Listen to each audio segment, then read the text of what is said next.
Hi guys, welcome back to the Liao Tuah podcast. Um, I'm Lorenzo Rust. Yeah, and I'm Curtis. All right, and today is a kind of a special episode, as it's also kind of a school project for me, where we're going to talk about the themes discussed in Charles Wu's Interior Chinatown. So, first off, Curtis, Chinatown is a book. Interior Chinatown is a book primarily about immigration. It's about It's about people living in Chinatown in America, and it's about kind of like the conflicts caused by immigration in society. So I know that you come from a background of half Chinese, half Taiwanese in Taiwan. So Yes. if you could tell me about that. So how do you think that affects your experience as compared to just Taiwanese? Do you think it's any different? Well, I think it's basically the same because my mother's from China. For those who don't know, probably yeah. But since my mom is from China, then I can be half Chinese and half Taiwanese. But I was born and raised in Taiwan, so my personal identity is Taiwanese. I'm a Taiwanese person. So Right. so yeah, there won't have any other difference between me and just like Taiwanese people in Taiwan. Right. That's really interesting because I think growing up in America, especially with like immigrants as parents, I think there's definitely a much bigger divide between like Americans and immigrants, I think. And definitely the book talks about that divide significantly. Um, but I see how that's different in Taiwan. And what do you think there's any differences between like Taiwanese and Taiwanese American or Asian American, or that kind of thing? Well, oh shit, I turned my echo on. All right. So for Taiwanese American, if that Taiwanese American was born and raised and studying in America for like 6 to 10 years, then yes, they will act differently than the normal Taiwanese kid. But if the Taiwanese American was born in America and was raised and studied in Taiwan, then I don't think there will be a difference between that kind of Taiwanese American and the normal Taiwanese kids. Right. Um, right. Like for an example, in the book, I believe on page 147, he talks about like no matter what, no matter how long he's in the United States, he never feels American. The character of Ming Chang-woo in the book, he never feels American. He never, fits into that kind of thing of America. So do you think that Taiwan is more of a accepting country than America when it comes to like immigration and stuff like that? So I want to ask if is the author an immigrant or was born and raised in America? Who? Me? The writer, The writer? yeah, I believe the writer was born and raised in America. but he has no personal identity of being an American. Well, I think that's the theme of the book because I know growing up in Chinatown and being kind of stuck in this world as just Asian. So it's like, yeah, he's kind of talking about really as an immigrant lacking that identity Yeah, as probably both that is Taiwanese and because American. that is Not 100%, but that is probably because the atmosphere of the whole America. Because in Taiwan, we're pretty inclusive. Like we have I don't know, as we can count, we have a lot of like races, but yeah, we're pretty inclusive, and no matter you are born and raised in completely normal Taiwanese people, or you're born and raised in you're just freaking Taiwanese American. In Taiwan, those two people are not that different in life, but when it comes to like studying, education, all this kind of stuff, well, a big difference emerged. Right. Yeah, so the reason I talk about this is because the primary theme of the book is just like when you immigrate, and grow up in a country is a different thing. Like you don't quite get the identity of the country you go to, but also not your home country. I know if I've experienced that with the Philippines. Have you experienced that with China at all? Well, I would say that I'm not hating the whole China, the whole land, the whole people, but I'm politically I actually hate the CCP. But since I have relatives there, since my mom was from there, so I've been to China for several times. So shit, my echo. So I can see how China progressed like 10 years ago, and after 10 years and until now, like I can see its progress. I can see the advancement of China. Um, but I don't really have the feeling of like I am belong to China. I'm Chinese. I can only say that I'm half Chinese because that is the fact. But I'm not saying that I'm the whole Chinese. Right. Um, My personal identity is clear that I'm Taiwanese. But for some people, like probably they're mixed. Probably they so, like for example, an American father and a Taiwanese mother has a and have a child, and that child was like traveling between Taiwan and America, was um like probably study in America for 1 year, 3 years, and come back to Taiwan, study another 3 years, a year, and just come back to America. All those kind of stuff. Um, for that child is complicated because he or she won't have the belonging to a country. Like he or she will feel like I'm neither Taiwanese nor American because like I was studying and born and raised in those two places, those two very different places. So they won't have this kind of like feeling of yeah, I am this kind of thing. I am completely Taiwanese and I'm proud of it. I am completely an American because of it. I mean, yeah, like especially on like page 39 when they introduce like the black and white thing, it's like he talks about that there's something about Asians that makes reality a little too real, overcomplicates the clarity, the duality, the clean elegance of the proven template. Like I think I think just that immigrant experience, especially for Asians in America as compared to other races, like blacks or whites, I think it's definitely a very different experience. And I definitely think immigration kind of creates a generational divide, which is very big. Like, have you experienced the generational divide with Well, your what kind of generation what kind of generation divide are we talking about? well, related to kind of immigration, but also Well, no. no? Yeah, no. All right. Um, okay. Another thing I want to ask about was the American dream. The American dream is a major theme in the book Mhm. where, like on page 144, he talks about he's bright-eyed in progress, making his way to the new world full of hope. And like in his and like in the character's dreams, like America, he has this big vision of what America is like in his head.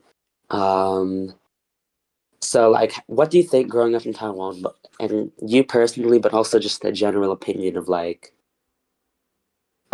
the American dream, going to America, like how is that viewed?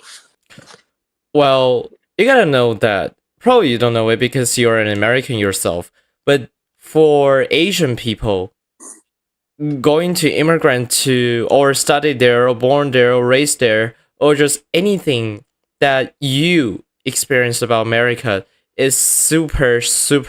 It's kind of like a privilege, at least to me. Or for some other people, they will flex their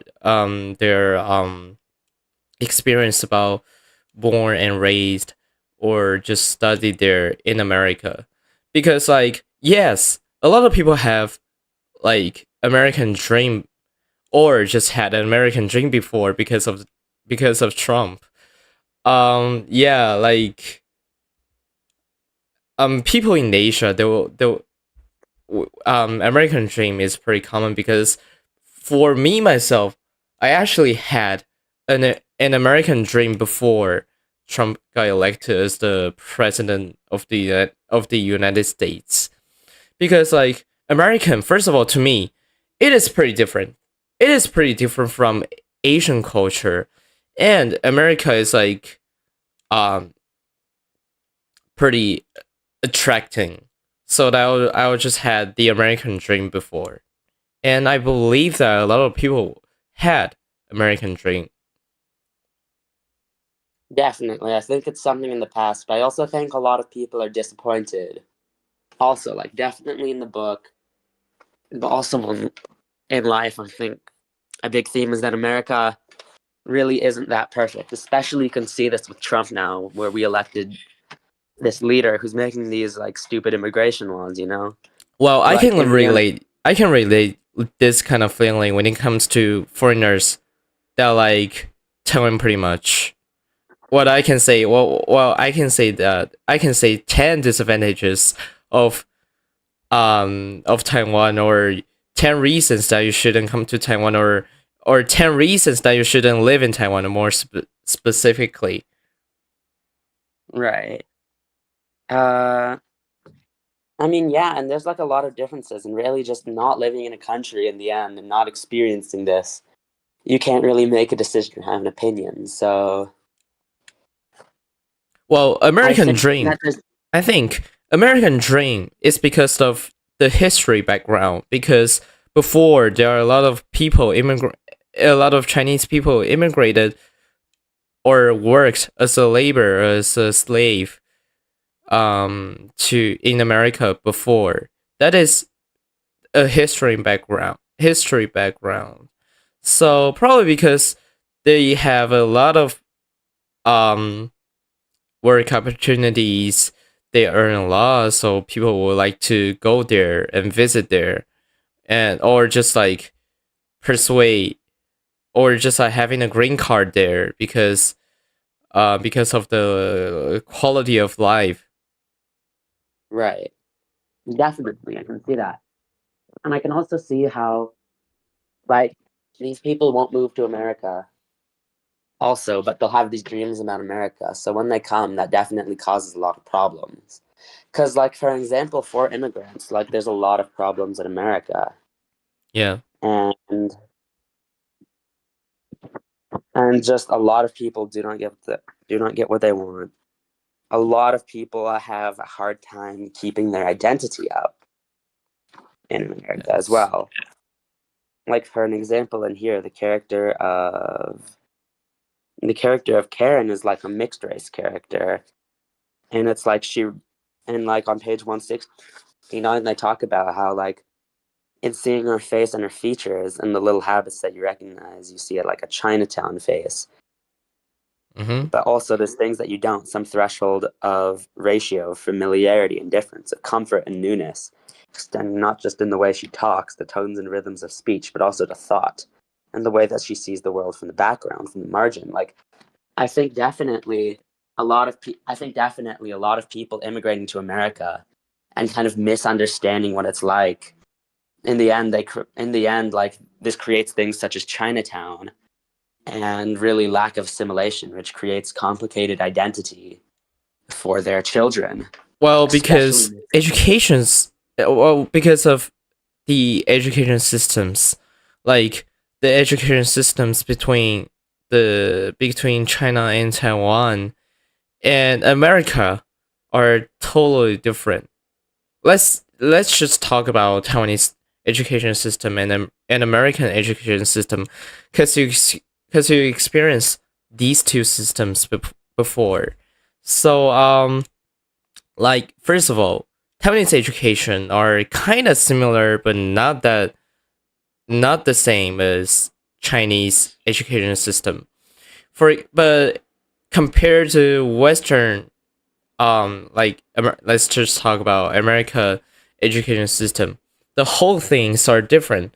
For example, we won't have a project, a school project as an assignment of um like we won't have podcast as a school assignment or project in Right. Taiwan, and that are very different. Or for some other stuff like politeness, cleanness, and just stuff like that.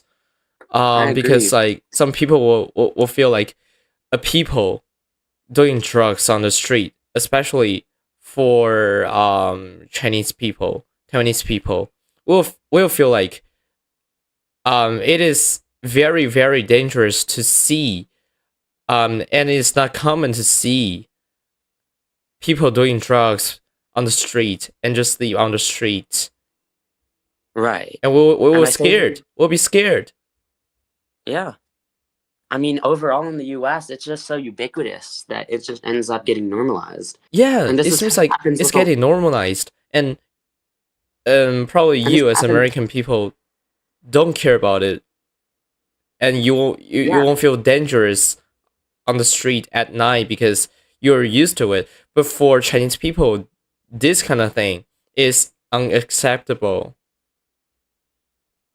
yeah. And I think like if that happens with like a lot of things in the US, like for an example, on page 147, this or 148, like this character gets beat up for being Asian, you know? And I think while it's like a bad experience and it'll get on, while it's like considered bad in the US, I think we've also reached a point where like just hearing this stuff of just people getting like beat up for their race in the streets is generally very normalized, I think, in society to a big extent.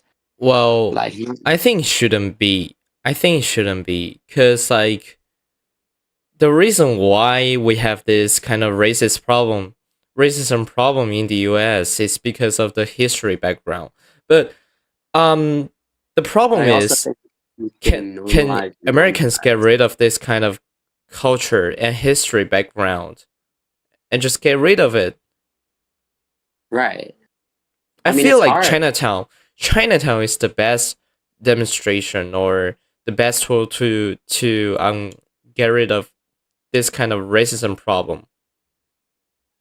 I mean, that actually wanted to get me into the next point I was going to make about assimilation. Like, what are your views on assimilation in a country where you immigrate? Like, assimilation meaning merging into the country, you know, into its culture and kind of becoming entirely American rather than just like staying in a Chinatown and continuing to be just like speaking Chinese and interacting with other Chinese people in America. Like, do you think that's good or bad? That is pretty good because at least you're trying to understand the culture. You're trying to understand the culture, and that's nice. Because the reason why I said that Chinatown is the best tool to get rid of like discrimination of race, it's just because you can experience that kind of culture in your own country. For example, in Taiwan, if I wanna, especially in Taiwan, if I wanna experience the Southeast Asia's cultures, then I can just go to Zhongli. I can Right, experience them and talk to the Asian people. right. It creates more diversity. I Yes. think also like a big history of Chinatowns in America, though, is because it's built off of like being like a show.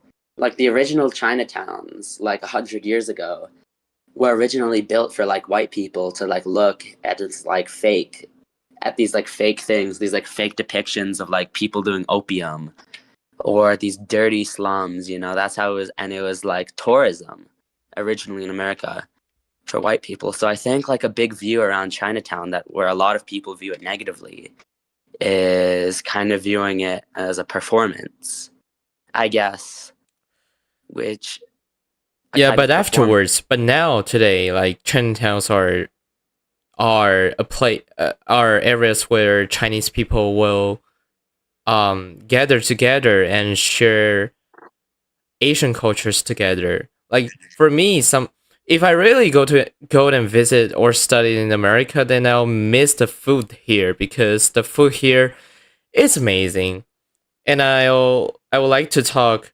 to the people here because it's just natural. I think it is like natural human behavior that you want to talk to people who have a similar background with you.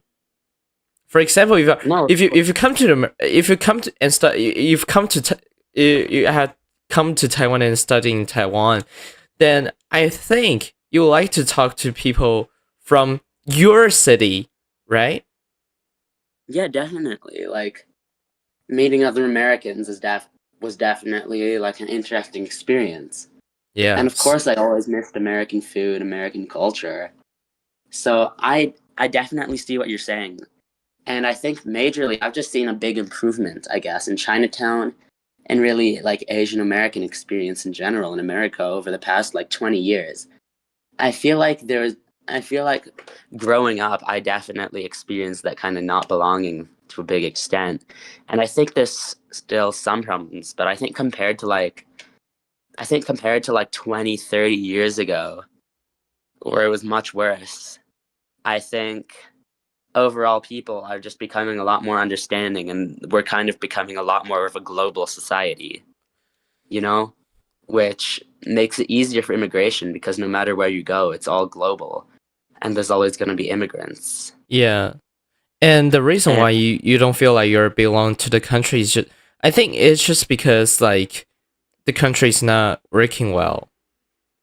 yeah, definitely, especially like in the past like 5 years with COVID and Trump, I've definitely, it's definitely felt scarier, but I think overall, as a society, we've made improvements with balancing that like with assimilation with like um, keeping your own culture in places like Chinatown, which Yeah. I think is very important. Like for me as a Filipino American, I remember when I was younger, my greatest shame was not being able to speak Tagalog.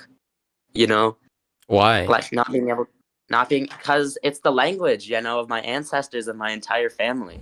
Like it feels so strange to not be able to speak with my like own grandparents in their own language, you know? Yeah, Like for I example, my previous foreign English teacher, she just said the same thing to me. She's from Saint Lucia, and and she's American. But I asked him, like, do you speak your mother's language or father's language in Saint Lucia? Like those Saint Lucia languages, and she said no because she was taught in English because um of the similar experiences yours because like speaking those kind of languages is a shame.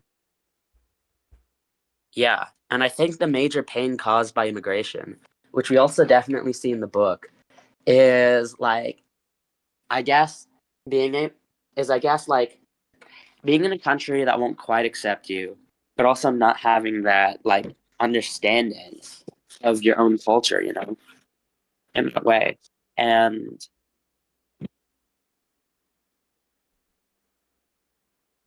And what? Hello? yeah, and that's why I also think that important. Wait, you It's just important lagged. to have. You just lagged. So this is why I'm saying that because of this, I'm thinking that like cultural memory is important and having places like Chinatown is so important for these like kids growing up in America, you know. Yeah. Or you just love the Chinese culture. For example, like you. Let's just not talk about Chinese culture and let's just because I think there will be some Chinese stuff in Chinatown because of the history and background of Chinatown it is mixed with the Republic of China and the People's Republic of China. Because like the Chinatown in Boston is still have the Republic of China's flag. But most of them Right. immigrants they're from mainland China. But if you miss the Yeah, food in Taiwan, then you will probably just go there and because you love the Taiwanese culture. definitely, definitely. And that's good, you know. I think it's nice. It's honestly really nice to see a lot of like people in America, you know, appreciate Taiwan or the Philippines, you know. Yeah. And I think that's very good for the world overall to just have these people like experience, I guess, and experience and understand the Um. culture. Yeah. Before knowing the culture, then you should try to understand it. If the culture is bad, after all, you've tried to understand it. Yeah.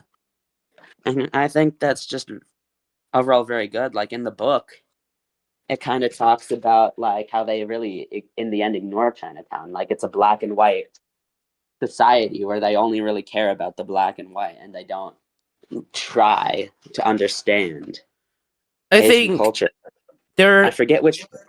there are three very different things. First of all, like personally disliking something and publicly saying that you dislike something versus discriminating something. For example, I have the right and it is morally correct to just personally don't like about the Chinese culture.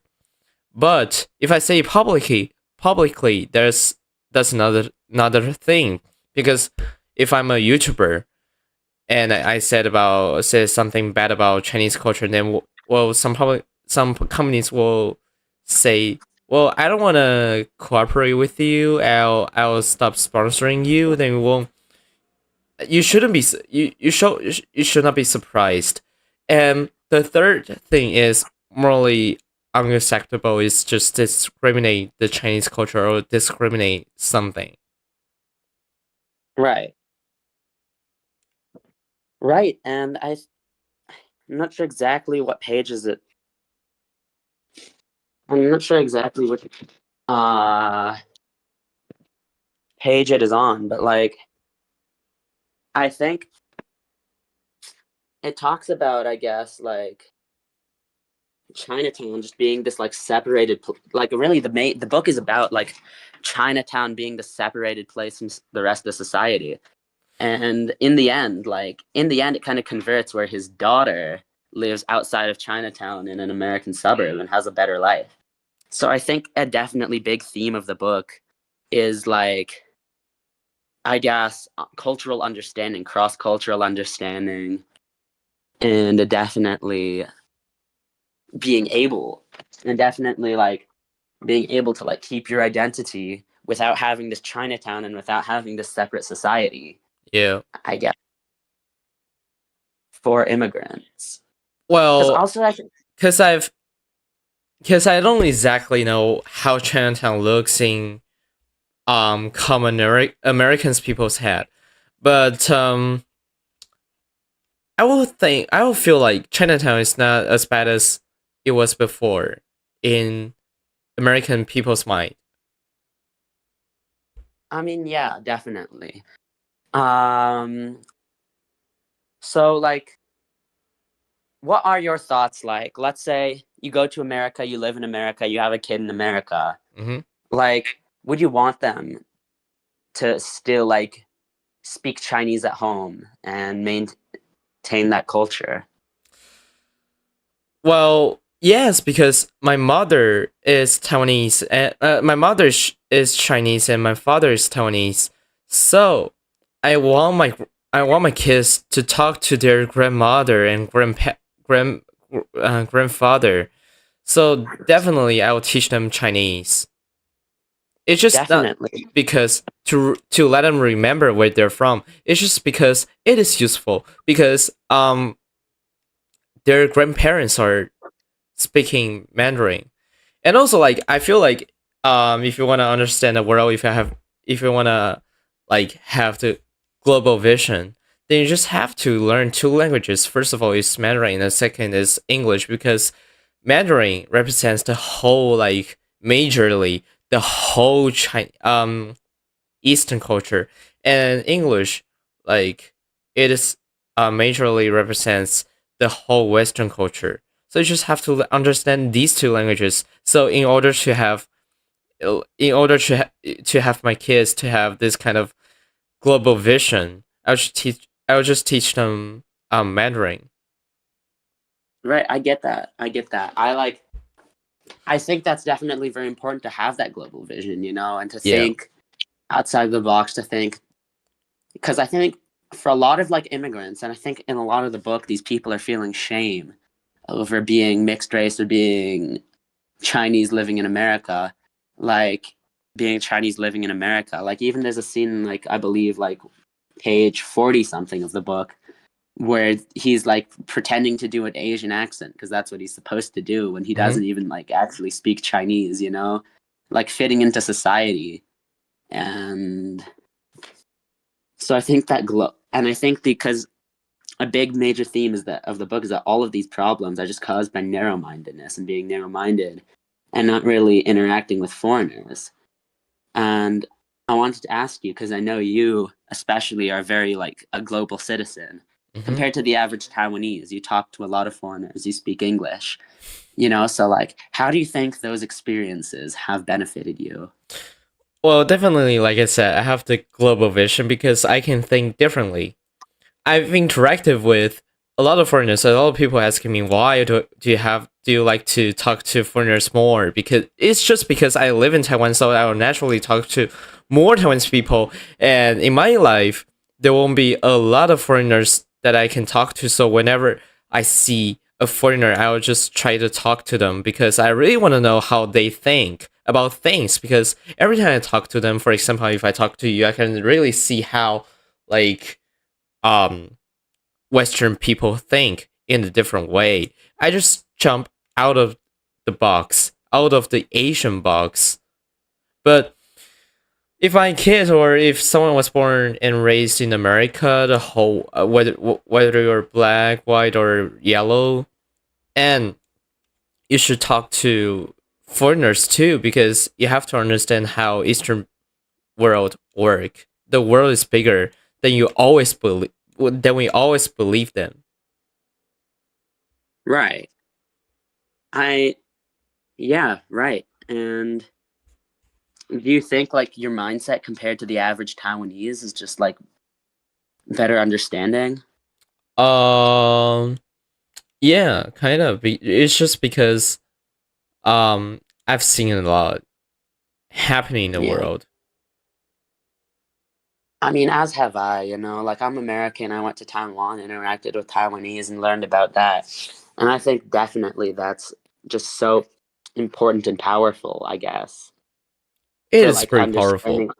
understanding different people, Like I think just having lived in Taiwan, having lived in another country, definitely compared to before, makes me just like so comfortable and so willing to like understand other cultures. Like I think I'm a very multicultural person now, not just with Taiwan, but just with kind of learning the cultures of like all the people I interacted with and interacting with a lot of foreigners Yeah. in America. Especially you can link things together. For example, if you see read a news report, then you probably will combine your Western and Eastern mindsets together and just make a conclusion of that thing. For example, like an event, for example, probably like Trump's tariffs, some international news, some other stuff. You can link them Definitely. together. For the biggest part of the book, they kind of talk about all of these problems of immigration, of having a small worldview, of being Asian in America, all of these like insurmountable issues or whatever. But honestly, I think as a society, I'm honestly pretty optimistic on where we're going. And I think I think definitely like more and more opportunities such as both exchange but also just the opportunity to go to a place like Chinatown and to meet more immigrants in America is very, very good for the kids these days. Yeah. To kind of grow Especially, for up example, like Speed without just went any to problem. China, right? So there are a lot Yeah. of people just started like understanding how China looks, how China feels like. Yeah, yeah. Like just having this like popular icon Whether it's going to good or bad, you just started understanding it.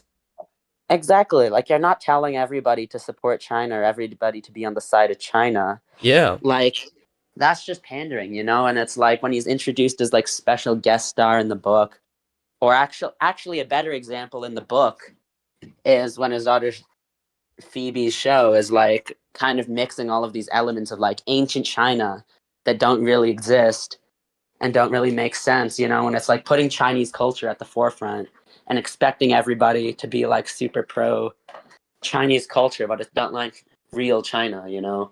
So I think like it's not about telling people like, oh, you should really like China or you should like this or not. It's You just should about try to exposing understand people. it. Yeah, it's exposing people to just the real story. Like it doesn't have to be good or bad. You just need to understand it because in the end, like more and like more and more immigrants are coming. Like it was less common before, but in the end, more people are moving around the world than ever before. Yeah. And so it's just increasingly important to have that. Yeah, I guess we made a conclusion that All right. no matter you like the culture or not, you should try to understand it. Yeah, there's like it's not about having a perfect experience in America as an immigrant or having the perfect balance of being from your home country versus being in America. It's just about understanding everything to the fullest and having a very open mindset, Yeah. you know, so that you can really have a bigger worldview. So I think that's a Sure. really good takeaway for like kids of immigrants or people who plan to immigrate, you know, everywhere. And And I think, immigrants should not be ashamed about their own culture. Yes, you can also be you should also like dislike your own culture and just like another culture, but you shouldn't be ashamed when you just don't want to be bullied by other people. definitely. And you know, these issues aren't insurmountable. I learned Tagalog later in life, Mm-hmm. and I see society improving in ways that make it much more open to immigrants and much more open to foreign people. So Yes, and especially if you learn Tagalog, so you can just like connect to local Filipino friends. yeah, like I spoke a lot in Zhongli, you Yeah. know. So I think yeah, like we can just wrap it up now that the big takeaway is just don't be ashamed, but also kind of try, but also kind of just try and understand the culture. It's a balance, you know. Everything is a balance, and it doesn't have to be perfect. You just have to expand your worldview and understand everything. Try to understand. Yes, and that's basically for the first episode of Liao Tuah. Yeah, that's good. Lao Yeah, Tuah is a that's pretty good. podcast about immigration and about cultural differences. So, what better way to talk about culture? So just subscribe to Liao Tuah, and I'll see you in the next episode. We'll see you in the next episode. See ya. All right.